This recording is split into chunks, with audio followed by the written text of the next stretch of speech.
दोस्तों, आज मैं आपको नई बहू का आटा गीला कहानी सुना रही हूँ। आज श्रेया की रिंग सेरेमनी थी। वो आज बहुत ही खूबसूरत लग रही थी, इसलिए उसकी जेठानी प्रिया उससे चिड़ी चिड़ी सी थी, क्योंकि श्रेया उससे ज़्यादा सुंदर थी और आज तो रिंग सेरेमनी में वो और खूबसूरत लग रही थी। सेरेमनी में आए सारे लोग श्रेया की खूबसूरती की तारीफ करते जा रहे थे। इससे प्रिया और किलस रही थी। तभी श्रेया की माँ प्रिया के पास आई और कहने लगी। उधर प्रिया की सास सुनीता रिश्तेदारों से बात कर रही थी। श्रेया की माँ कहती है, प्रिया बेटी, तुमसे एक बात करनी थी। प्रिया, हाँ हाँ आंटी जी, कहिए क्या बात है। श्रेया की माँ, वो बेटी, मैं तुम्हें अपनी बड़ी बेटी मानकर ये कह रही हूँ। मेरी मेरी श्रेया वैसे तो घर के सारे काम कर लेती है, पर उसे आटा नहीं गूंथता है। आटा गूंथने में उसे बड़ी दिक्कत आती है। श्रेया जब भी आटा गूंथती है ना, तो इसका आटा गीला हो जाता है, या तो पानी ज़्यादा हो जाता है या कम। इसे माप ही नहीं है कि आटे में कितना पानी डालना चाहिए। अगर मैं इसके साथ वहीं खड़ी रहूं तो ये आटा ठीक ठाक गूंद लेती है, पर मैं वहाँ ना रहूं तो फिर से आटा गीला कर देती है। मैं सोच रही थी कि शादी के बाद इसे ऐसी कोई परेशानी ना हो। तो बेटी, बस मैं तुमसे यही कहना चाहूँगी कि शुरू शुरू में तुम इसके साथ ही रहना किचन में, या फिर आटा छोड़कर इससे और सब काम करवा लेना, और उसकी ये बात किसी को पता भी नहीं चलेगी। फिर धीरे धीरे जब ये सीख लेगी तब कोई दिक्कत नहीं होगी। बस नई नई तुम्हारे घर जा रही है ना, तो बस इसलिए थोड़ा सा डर है। और वहाँ तुम तो जानती ही होगी कि किसका स्वभाव कैसा है। तभी श्रेया भी वहाँ आ गई। प्रिया कहती है, बस इतनी सी बात आंटी, आप फिक्र ना करो। श्रेया अब हमारे घर की बहू बनने जा रही है, तो इसकी जिम्मेदारी भी हमारी ही होगी। आप बेफिक्र रहिए, मैं इसका पूरा ख्याल रखूँगी। अरे श्रेया, तुम चिंता मत करना, मैं हूँ ना वहाँ पर तुम्हारे साथ। मैं किचन में हमेशा तुम्हारे साथ रहूँगी, और तुम्हें आटा गूंदने ही नहीं दूँगी। मैं ही आटा गूंद लिया करूँगी, तुम और काम कर लिया करना। आंटी जी, अब तो आप शादी की तैयारी करिए। हम बहुत जल्दी बारात लेके श्रेया को आने वाले हैं। श्रेया, आपका बहुत बहुत धन्यवाद दीदी। श्रेया की माँ ने तो अपना समझकर प्रिया से यह सारी बात कही थी, पर प्रिया को तो अब एक मौका मिल गया था कि श्रेया को सबके सामने नीचा दिखाने का। फिर कुछ महीनों बाद श्रेया की शादी रणवीर से हो गई और श्रेया बहू बन के ससुराल आ गई। फिर श्रेया किचन का सारा काम करने लगी। आटा उसे प्रिया ही अक्सर गूंद कर दे देती थी। सब ऐसे ही चलता रहा। एक दिन उनके घर कुछ रिश्तेदार आए और सब चाय नाश्ता करके अब रात के खाने का इंतजार करने लगे। श्रेया की सास, ससुर, जेठ राजवीर भी मेहमानों के साथ ही डाइनिंग टेबल पर बैठे थे। श्रेया का पति रणवीर अभी ऑफिस में ही था। रिश्तेदार माया से कहते हैं, अरे माया, आज तो हम नई बहू के हाथ की आलू पूरी खाएंगे भाई। माया, हाँ हाँ ज़रूर दीदी, मैं अभी श्रेया से कह देती हूँ कि वो सभी के लिए गर्मा गर्म आलू और पूरी बना के तैयार कर दे। माया, अरे श्रेया बहू, सुनो जरा, इधर तो आओ। दोनों बहू प्रिया और श्रेया वहाँ आई। माया, श्रेया बहू, सारे मेहमान तुम्हारे हाथ के आलू पूरी खाना चाहते हैं।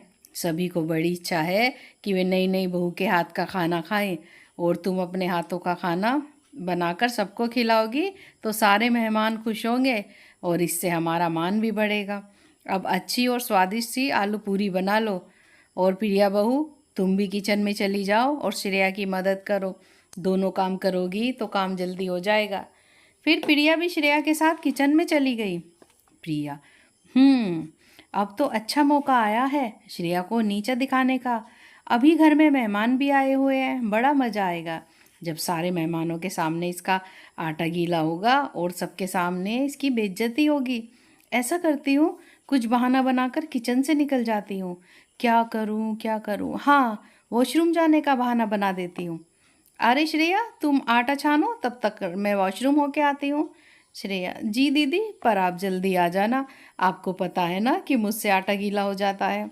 अब प्रिया बहाना बना के किचन से चली गई। उधर श्रेया प्रिया का इंतजार ही करती रही। बहुत देर तक वो आई ही नहीं। वो तो जानबूझकर वॉशरूम में ज़्यादा वक्त लगा रही थी। तभी किचन में उसकी सास माया आई और बोली, अरे श्रेया बहू, तुम क्या कर रही हो अभी तक? अभी तक तो तुमने आटा भी नहीं गूंदा। क्या सोच रही हो खड़े खड़े? अरे बाहर सारे मेहमान खाने का इंतज़ार कर रहे हैं। श्रेया, जी बस अभी बनाती हूँ माँ जी। माया, ठीक है जल्दी करो, मैं बाहर इंतज़ार कर रही हूँ।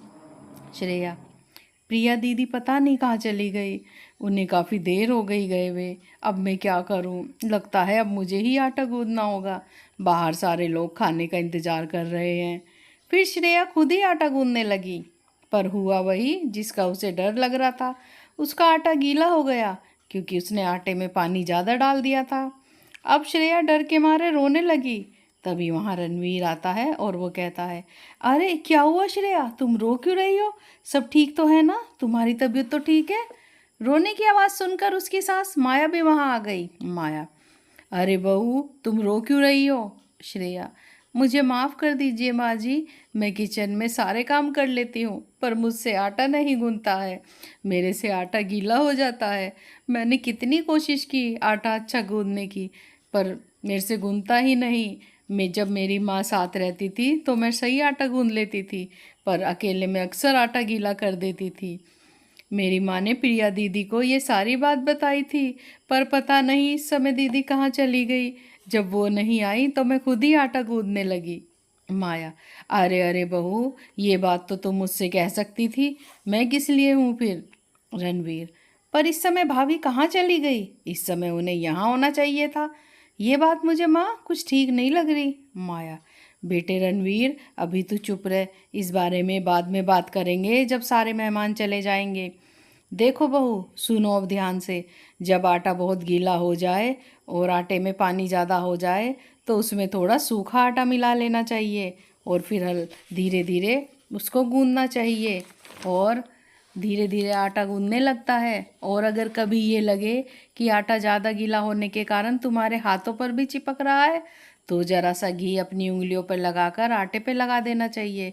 इससे आटा हाथों पर भी नहीं चिपकेगा और गूंद भी अच्छा जाएगा।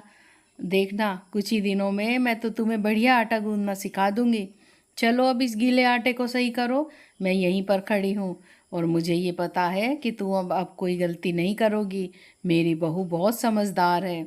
अब श्रेया ने धीरे धीरे आटे को ठीक किया, जैसे जैसे उसकी सास ने कहा उसने वैसा वैसा ही किया और थोड़ी देर में उसने बढ़िया आटा गूंद कर रख दिया।